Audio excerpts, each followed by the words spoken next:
காவிரியின் குறுக்கே கர்நாடக அரசு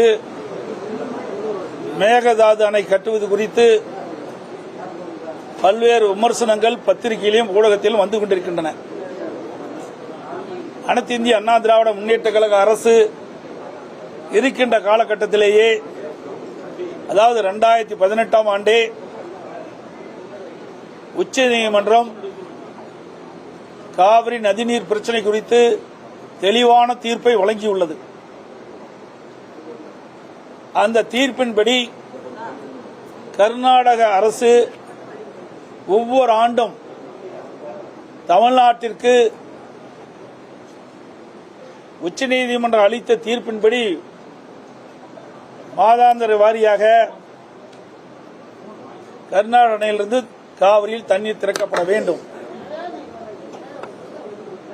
ஆனால்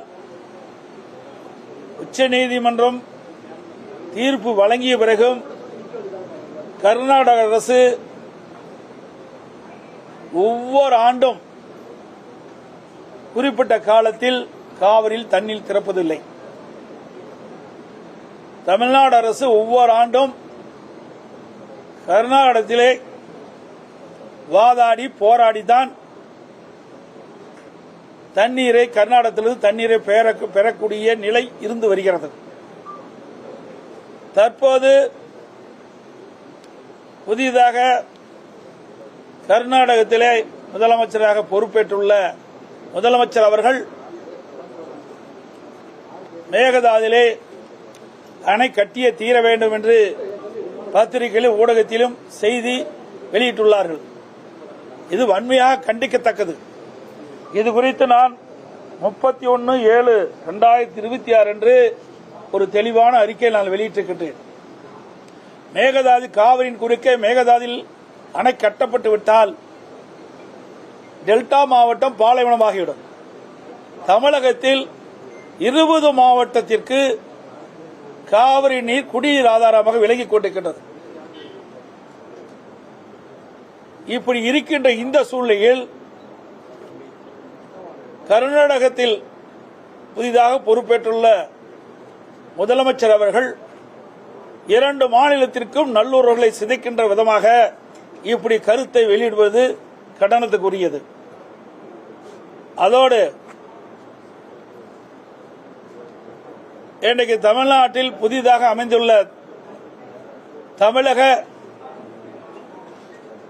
வெற்றி கழகம் ஆட்சி அமைந்திருக்கின்றது.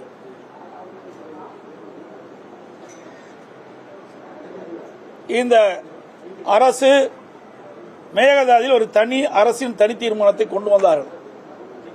அந்த அரசின் தனி தீர்மானத்தில் சட்டமன்ற உறுப்பினர்களுக்கு வழங்கப்பட்டு அடுத்த நாள் சட்டமன்றம் கூடுகின்ற பொழுது சட்டமன்ற அவையிலும் அந்த அரசின் தனி தீர்மானம் வைக்கப்பட்டுகின்றன.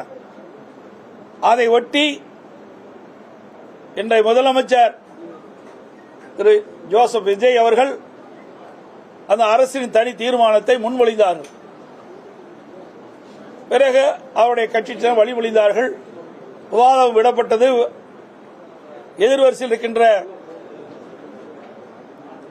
கட்சி தலைவர்கள் அந்த விவாதத்திலே பங்கு பெற்று தங்களுடைய கருத்துக்களை தெரிவித்தோம். எதிர்க்கட்சி தலைவர் திரு உதயநிதி ஸ்டாலின் அவர்கள் பேசுகின்ற பொழுது ஒரு கருத்தை தெரிவித்தார். அந்த கருத்தின் அடிப்படையில் முதலமைச்சர் அவர்கள் தங்களுடைய பதில் உரையில் நடுவர் மன்றம் அமைக்கப்படுவது குறித்து கருத்தை தெரிவித்தார். இது தவறானது. ஏற்கனவே அரசின் தனி தீர்மானத்தில் எது முன்மொழியப்பட்டதோ அதைத்தான் அவர் பதில் உரையிலே தெரிவித்திருக்க வேண்டும். ஒரு திருத்தத்தை மேற்கொள்ள வேண்டும் என்றால் சட்டப்பேரவை விதி 104 கீழ்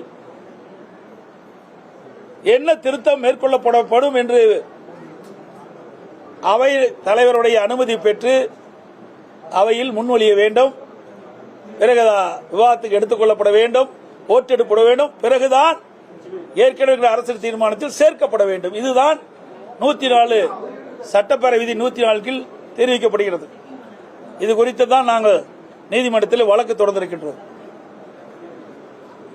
தற்போது நடுவர் மன்றம் தேவையற்றது. ஏனென்று சொன்னால் ஏற்கனவே 2018ஆம் ஆண்டு உச்சநீதிமன்றத்தில் காவிரி நதிநீர் பிரச்சனை குறித்து ஒரு தெளிவான தீர்ப்பை கொடுக்கப்பட்டு விட்டது. அதோடு பத்திரிகையிலும் ஊடகத்திலும் செய்தியில் வந்து கொண்டிருக்கின்றன. திரு கர்நாடக முதலமைச்சர் அவர்களும் செய்தி வெளியிட்டிருக்கின்றார்.